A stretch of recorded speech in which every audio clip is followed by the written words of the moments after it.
Alright, and we are finally back with some more Let's Play Castlevania Circle of the Moon. With me, Cubic Rube 98. Now, in today's video, I am going to take a hit. Did that just do 22 damage to me? Yeah, it did. Anyway, I don't want to go into this fight with anything less than full health, although it doesn't really matter that much. Just like with Cerberus, we're actually kind of over-leveled for this fight, so taking a hit or two doesn't matter that much. Even so. If you can get into a boss fight with full health, you shouldn't go in there in anything less than peak condition. And here we go. Let's see here. It doesn't actually matter if you have DSS active for this or not. The cutscene it plays here is actually going to automatically disable your DSS.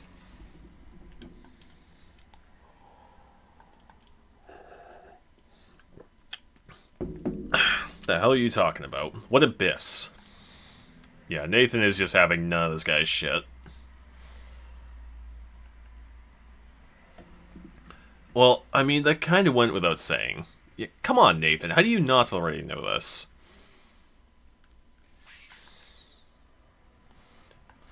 Yeah, I don't know. That's supposed to be like some big shock or whatever, but if you couldn't already figure that out, then what the hell are you doing? Anyway, so the Necromancer, he can be a little tricky. You can throw all those rings around, they can be hard to dodge. Yeah, he takes up a lot of space, but after he throws 2 sets of them, he leaves himself vulnerable while he summons some zombies down there. There we go. They're just zombies from Catacombs, so don't worry too much I didn't show them off. And a second form can be very, very annoying. If he stops to summon skeletons like that, don't worry about it too much because, oh. He has an attack that I didn't get to show off. Basically, he'll summon skeletons, and they're just skeletons from Catacomb that stay down on the first level there. They never are able to hit you as long as you're on this platform, which you should be at all times during the fight. And he has another attack where he basically turns into the ball from Pong. Like, seriously, he'll bounce around exactly like in Pong. And just jump a few times as he's approaching you, and he's really easy to avoid at that point. Alright, so, yeah, we killed the Necromancer at, like, 2 minutes. Apologies I didn't get to show off his other attack. I didn't expect to kill him that quick, and I didn't expect to just open up the Castlevania Advanced menu like that. Alright. Yeah, that's a good question. Where is he? We haven't seen him since he went off on his own after we fell. And in Metroidvania tradition, we get a new ability after defeating the boss. Tackle. Unfortunately, Tackle is really only good for doing that. When you use the special move, it does exactly as much damage as your whip. So there's no real point to ever using it. Oh, should activate the whip again. Now, what we could do is we could move on to the next area, which is what the game kind of expects you to do, or we could go and get some secrets. I don't know about you, but I am definitely in the mood for some secrets right now. So I'm gonna... Sorry about that. Coughing a bit. I'm gonna pause the recording right now, and I will be back with the first of such secrets that we can get. Alright, I'm back, and here is the first secret we were able to get. I don't remember exactly how many secrets there are, but yeah, there's a new enemy there, the Heat Shade, and it drops a card. Actually, an extremely good card. I'm not gonna get the card from the Heat Shade right now, because there is a better area that you can grind for it. I will see you guys in the next secret in a few minutes. Okay, here we are back in Catacomb. I believe this is the only other secret that's available to us right now, and there's another new enemy here, the Stone Armor. He'll throw a bunch of rocks at you. He's not really that threatening. Take a few swings, spin your whip, and then he's rendered completely harmless. He does have a card drop, which I'm not going to get right now, because just like with the Heat Shade, there is a better place to get it. Zombie Thieves are like those clinking men from the Triumph Hallway, and they have pretty much the same drops as well, so not really much to talk about there.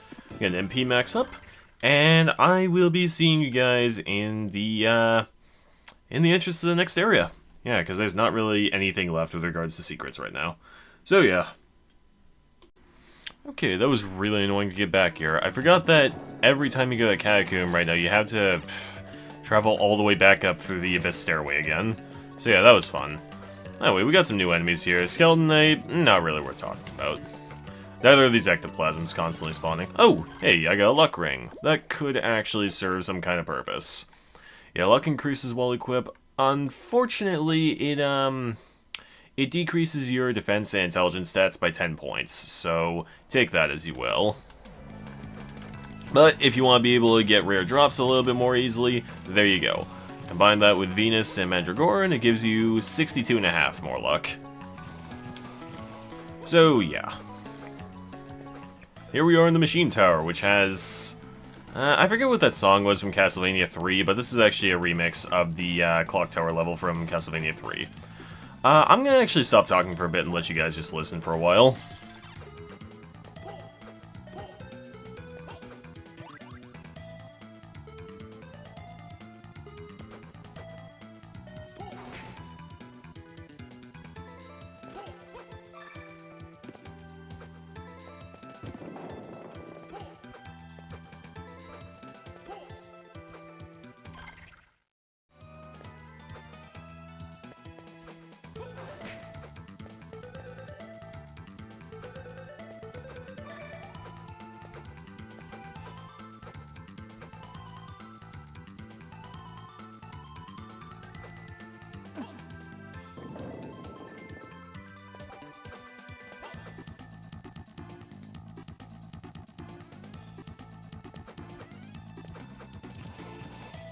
So yeah, that's a nice little track, isn't it?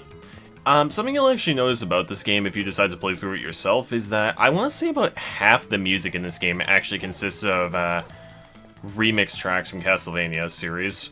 Mostly Castlevania 3, which I think is pretty cool because,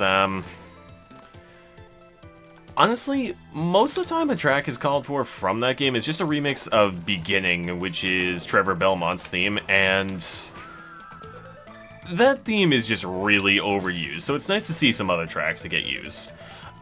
This is that room where you'll actually want to farm for the card drop from the Heat Shade, and I'm actually going to do exactly that. So let's go with Venus and Mandragora, and let's equip a luck ring.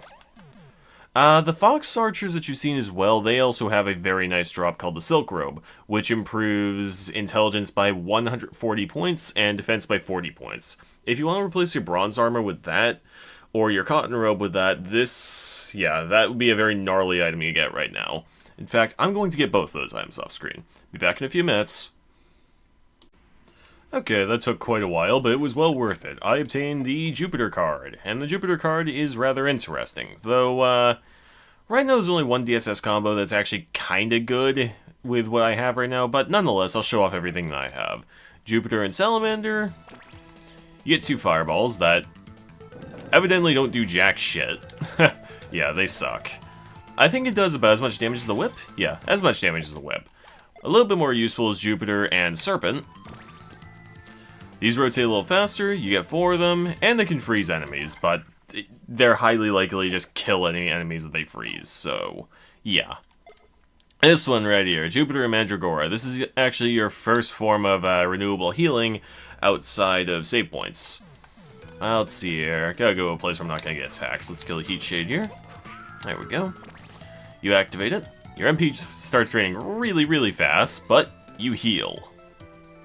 You heal 1% of your HP every single second.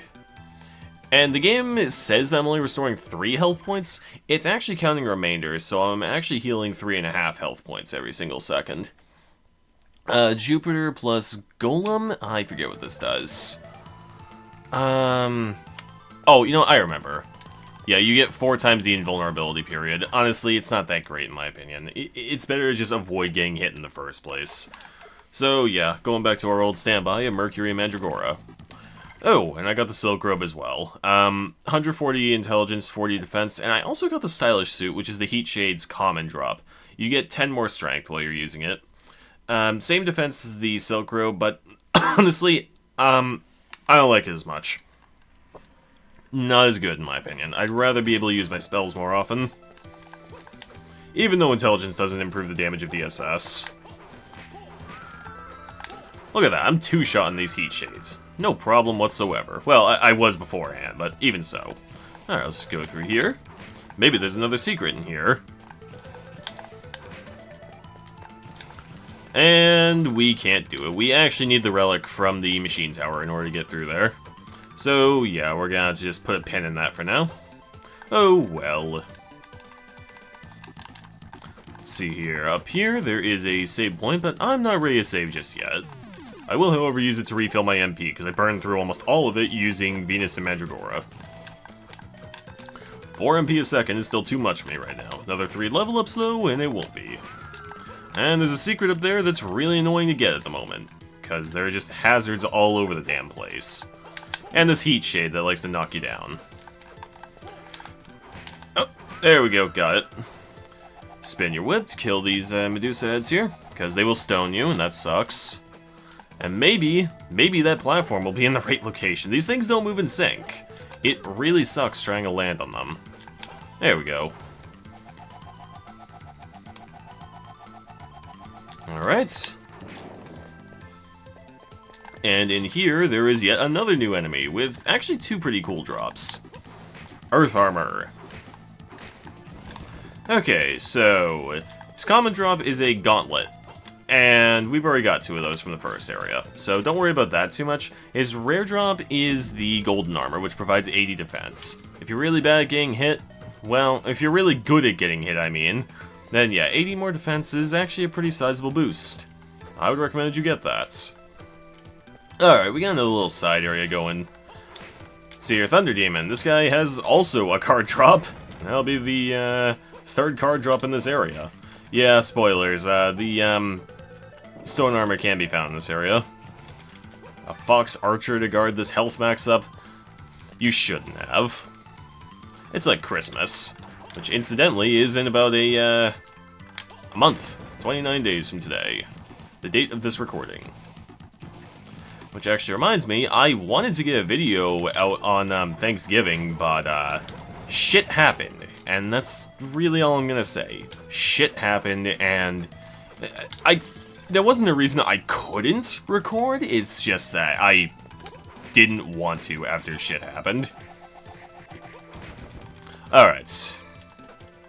We get a health max up from that stone armor, and you can kill the stone armor again. So you know what this means, right? I'll be back. Alright, that did not take me very long at all. I think I only killed that stone armor about 3 more times. But, in addition to getting the Cockatrice card, I also acquired 2 hard rings, so let's take a look at that. Defense increases while equipped, so yeah, that improves your defense by 50 points. Looks like 60, but the luck ring decreases your defense by 10. So that gives me 50 more defense, and I got 2 of them too. Equip them both, and you get 100 more defense at the expense of 20 luck and 20 strength. Not really worth it, in my opinion. I'd rather be able to hit hard than take less damage. So let's put the gauntlet back on. And let's check out what we get from Mercury and Cockatrice. This improves your strength, I think, by the same degree as Mandragora and Mercury, but says an interesting effect. Let's test it on the Thunder Demon here. Yeah, you have a Whip of Stone, basically. Let me do it down here where you might be able to suit a little better. There we go. Now the problem with this is that you swing your whip really slowly like this. It's nice and all, but when you need to use enemies as platforms, it's better to use Serpent and Mercury because you're able to swing that a lot faster. So let's try Venus and Cockatrice. Let's see here. I forget what this does. Yeah, I absolutely forget what this does. Oh, right, I remember now. You walk and you gain 1 experience point every now and then. Yeah, it's not that useful. If you're playing this under MGBA or some other emulator, tape down your turbo button and your walk button, and there you go. You'll gain experience for days. Let's see here. And the last one, Jupiter and Cockatrice. This one's actually kind of funny. You turn into stone. Most attacks pretty much can't knock you back, but you can't run, and you can scarcely jump. So yeah, that's that one is just completely useless. But it's vaguely humorous, I guess. And that'll do it for that little side area there. Let's proceed back through the machine tower. Not really much else for me to say here. Black Friday was kind of interesting. Though, if you want to do some serious Black Friday shopping, you gotta leave at, like, 5 in the morning. I didn't go shopping with my mother until after 10. So, yeah, we didn't really... There wasn't really a lot of, serious shopping to be done. But honestly, Christmas is, in my opinion, not about material goods anyway. It's more about just being together with your family and eating some good food and being thankful for what you have. Kind of like Thanksgiving. Except, you know, that's actually what people celebrate Thanksgiving for. And that's why Thanksgiving is my favorite holiday. You could use this thing right here as a platform to get up there, or you could break it open and gain access to yet another secret area. Yeah, look at that. We got one nice long corridor here. Yeah, I don't mean to sound like that stupid kind of liberal guy who hates Christmas. I don't hate Christmas. I just hate the commercialization of Christmas. Despite Nathan Graves appearing and get stoned in his damage sprite there, you don't actually get stoned from the stone armor, which is nice. There we go. Heart max up. Nope, don't want the axe. It's not a good weapon. The only good sub-weapon is the cross, unfortunately. Well, Holy Water has 2 niche uses very late in the game, but that's for then and not now, so we're not going to worry about that. Alright. Not sure why there are slimes in this area, because those guys have been obsolete since... well, since they were introduced. Alright. Now, if you're wondering about the card drop from the Thunder Demon, don't worry about it too much, because we will be soon approaching an area where you can farm it efficiently. Let's go through this different paletted area with more Earth Armors. Now, there's not really a super great place to farm Earth Armors for gold armor and or gauntlets, but kind of a good place to do it is right here, because you can just swing your whip repeatedly here while you're waiting for the Earth Armor to approach. He'll never hit you. Ever. Once he gets close enough, you can just hit him a few times, he'll die, and then you can collect any spoils that he drops. I would recommend doing it on Emulator because you get a turbo button there. Not in the Advanced Collection. Although that does give you save states and rewinds, so it's kind of odd they don't include a turbo button as well. Oh well. Look how many hearts I have. 146. This is outrageous. And this is that place where you can farm the Thunder Demon more efficiently. 5 hits and he's dead. But unfortunately, I had to equip my luck setup, so yeah. Let's see here. Luck increases. More luck. And I will be back in a few minutes. Alright, that did not take me very long at all. I got the Manticore card in only, Jesus, 2 kills after I stopped recording. Alright, let's go ahead and put my setup back on. Let's see here. Alright, Mercury Manticore is almost strictly a gimmick, because it's ridiculously hard to use. Yeah, you swing upwards, and you create some poison mist. You can't even really hit with the whip part of your whip, because the poison mist will just hit first, which does pathetic damage. Let's see here. Venus and Manticore is actually quite useful if overly situational. If I can get a heart drop first. There we go. Heart drops are basically doubled. So that big heart there would give me 10 hearts, which is nice. Jupiter plus Manticore. This one is good for finding secrets, but that's about it. This Poison Cloud here, it hits things, but it does extremely little damage. And it gets in the way of you using your whip.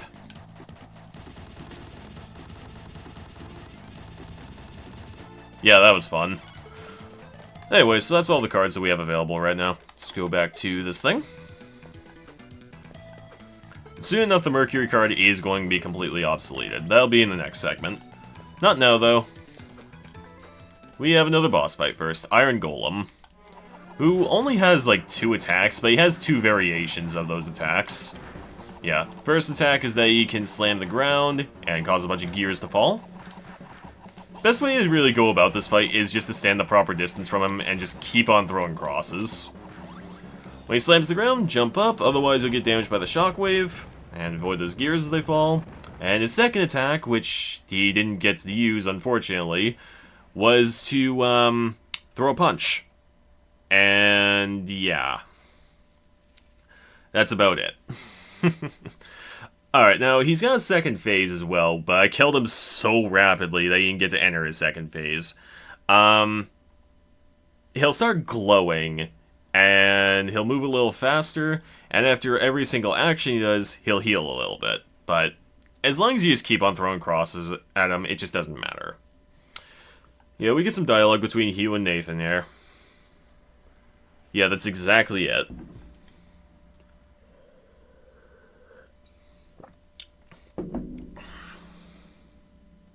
Come on, Hugh, accept a little help from Nathan. You'll get by with a little help from your friends, yes? Alright, well, Hugh's gonna be a little emo bitch about it, so... Want to refill your hearts? That would be a good place to do it. No, I don't want the stopwatch. It costs 20 freaking hearts, and its effect is just not that great. Jump against walls for extra height. Push forward plus special move button that executes. Yeah, so we get a wall jump. Yeah, that's about it. And I was gonna save this boss for the next segment, but, you know, this one is already shorter than the first 2 segments, so I figured, why not include the Iron Golem as well? Just to give this segment a little bit more content. Alright. Let's save up here. And that will about do it for this segment. Thank you for watching, and I hope to see you guys in the next one. Bye for now.